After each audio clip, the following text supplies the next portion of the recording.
আজকে আমরা জানব কাপড় পবিত্র করার নিয়ম। কাপড়ে সাধারণত দুই ধরনের নাপাক লেগে থাকতে পারে। এক, দৃশ্যমান নাপাক।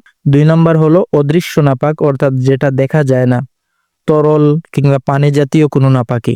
কাপড়ে দৃশ্যমান নাপাক লাগলে সেই কাপড়ের নাপাকি দূর করতে হলে নাপাক জিনিসটাকে দূর করে দিলেই হয়ে যাবে, কাপড় পবিত্র হয়ে যাবে। এক্ষেত্রে নাপাকি দূর করতে ধৌত করার কোনো পরিমাণ নেই। যতবার ধৌত করলে নাপাকি দূর হবে ততবারই ধৌত করতে হবে। যদি একবার ধৌত করলে নাপাকি চলে যায় তাহলে একবারই যথেষ্ট। যদি 3 বার ধৌত করা লাগে তাহলে 3 বারই ধৌত করতে হবে। এভাবে যতবার প্রয়োজন পড়ে ততবার ধৌত করতে হবে। 2 নম্বর হলো অদৃশ্যমান নাপাকি, যেটা দেখা যাচ্ছে না কিন্তু আপনি জানেন যে এখানে নাপাকি লেগে আছে। কাপড়ে অদৃশ্যমান নাপাকি লাগলে কাপড়কে 3 বার ধৌত করতে হবে এবং 3 বারই নিংড়াতে হবে।